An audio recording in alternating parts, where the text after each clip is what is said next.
हम लोग पूर्व मध्यकाल पढ़ रहे थे और उसमें हम दक्षिण भारत के राजवंश देख रहे थे। तो उसमें देखते हैं वाकाटक वंश यहाँ का पहला राजवंश हम देखते हैं। तो देखिए वाकाटक जो था ये तीसरी से छठी शताब्दी के मध्य में दक्षिण भारत में था। और इसका जो मूल निवास स्थान है वो बरार में है। ठीक है। और ये जो है विष्णुवृत्ति गोत्र के ब्राह्मण थे। तो वाकाटक कौन थे? विष्णुवृत्ति गोत्र के ब्राह्मण हुआ करते थे। ठीक है। और इनकी उपलब्धियों के बारे में हमें जानकारी जो है अजंता गुहा लेख से मिलती है। और वाकाटक जो है ना पहले सातवाहनों के अधीन थे। तो जहाँ पे सातवाहन थे ना, सातवाहनों का एरिया तो आपको पता ही है।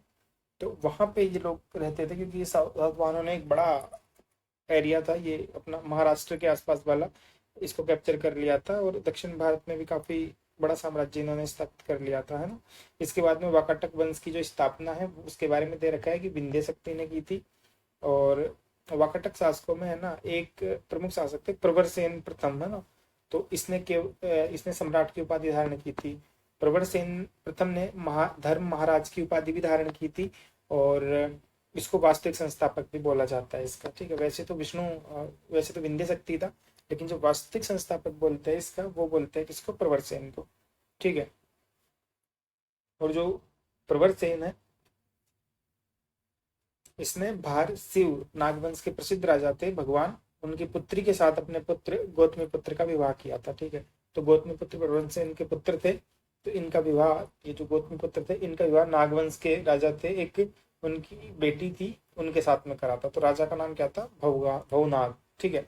और जो प्रवरसेन था इसने 4 अश्वमेध यज्ञ करे थे। ये ध्यान रखना, अश्वमेध यज्ञ करे थे वाकाटकों ने, और उसमें जो 4 करे थे ना वो प्रवरसेन प्रथम ने करे थे। इसने 7 सोम यज्ञ भी करे थे और एक वाजपेयी यज्ञ करा था। ठीक है। तो इसलिए उसे क्या कहा जाता है? प्रवीर कहा जाता है। और जो प्रवरसेन थे उनकी मृत्यु के पश्चात ये जो वाकाटक राजवंश था 2 भागों में बांट गया। एक तो जो मुख्य वाकाटक वंश था वो, और दूसरा जो बना वो बना वासीम। ठीक है। तो वासीम या वत्स गुल्म भी बोलते हैं उसको। तो वासीम या वत्स गुल्म अगर आता है तो ये वाकाटक के ही 2 पार्ट थे। तो जो मुख्य वाकाटक वंश था इसमें जो पहला शासक हुआ वो था रुद्रसेन प्रथम। ठीक है। और रुद्रसेन प्रथम जो था ना इसने 335 से लेकर के 360 ईस्वी तक शासन करा था। और इसने अपने वंश के जो वैष्णव धर्म थे उसको छोड़ करके शैव धर्म को स्वीकार कर लिया था। तो रुद्रसेन जो था उसने शैव धर्म को स्वीकार कर लिया था। और इसको महाभैरव कहा गया है वाकाटक लेखों में, है ना। तो महाभैरव किसका नाम था? रुद्रसेन का, महाभैरव। रुद्रसेन के बाद में पृथ्वीसेन बनता है और पृथ्वीसेन को बोलते हैं धर्म विजयी। इसकी तुलना युधिष्ठिर से की जाती है। ठीक है। क्योंकि धर्मराज युधिष्ठिर बोलते हैं ना, तो इसको भी धर्म विजयी बोलते थे पृथ्वीसेन को। दूसरा शासक हुआ था ये।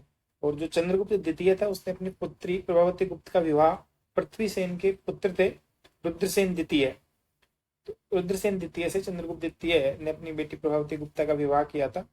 तो ये ध्यान रखना है। और गुप्त वाटक वाकाटक जो गठबंधन था वो पश्चिमी भारत में शकों का जो प्रतिरोध करने वाले थे उनमें महत्वपूर्ण था। ठीक है। और प्रभावती से एक बेटे का भी जन्म हुआ था जिसका नाम था दामोदर सेन। और दामोदर सेन जो है इसकी संरक्षिका के रूप में प्रभावती गुप्ता ने जो है कार्य किया था। और जो दामोदर है ये प्रवरसेन द्वितीय के नाम से गद्दी पर बैठा था, ये भी ध्यान रखना है। और कालिदास ने कुछ समय तक जो है प्रवरसेन द्वितीय की राजसभा में निवास किया था। और प्रवरसेन को उन्होंने परम महेश्वर कहा था। ठीक है। परम महेश्वर कहा था।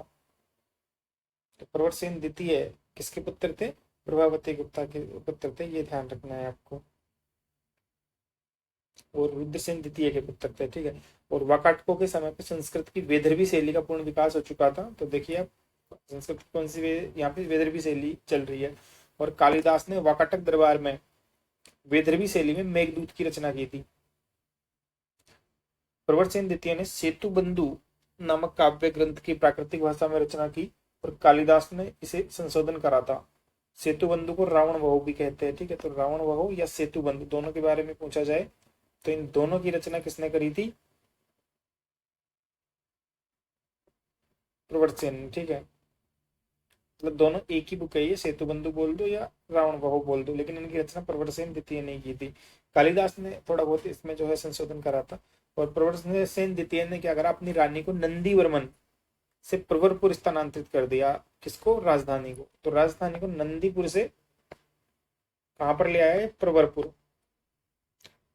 प्रवरसेन नाम था तो प्रवरपुर लेके आएगा, ठीक है। और सर्वसेन ने हरविजय नामक प्राकृत काव्य ग्रंथ की रचना की। सर्वसेन ने हरविजय सर्वसेन ने हरविजय नामक प्राकृत काव्य ग्रंथ की रचना की थी, ये भी ध्यान रखना है। वाकाटकों में थोड़े से और बच्चे हैं, उसको देख लेते हैं हम। तो प्रवरसेन द्वितीय के कदम नरेश काकुस्थ वर्मन की पुत्री अजित भट्टारिका के साथ अपने पुत्र नरेंद्र सेन का विवाह किया। तो अब देखिए, कदम नरेश के साथ में भी प्रवरसेन द्वितीय था, उसने अपने पुत्र नरेंद्र सेन का विवाह किया था। तो प्रवरसेन के पुत्र का नाम नरेंद्र सेन, और नरेंद्र सेन की शादी किससे की? जो कदम नरेश था काकुस्थ वर्मन, उसकी पुत्री अजित भट्टारिका के साथ में कर दी थी।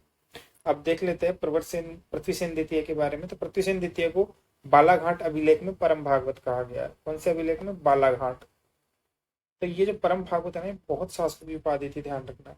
अजंता की 16वीं 17वीं गुफाओं का निर्माण पृथ्वीसेन द्वितीय ने करवाया था। तो वाकाटकों से रिलेटेड है 16वीं और 17वीं गुफा अजंता की। और 16वीं जो गुफा है उसमें हमने एक चीज देखी थी कि मरणासन्न राजकुमारी का एक चित्र है जो सबसे ज्यादा प्रसिद्ध है, और 17वीं गुफा है उसमें सबसे ज्यादा चित्र है, ये थोड़ा ध्यान रखना है। और ये किसने बनवाई थी? पृथ्वीसेन द्वितीय ने बनवाई है।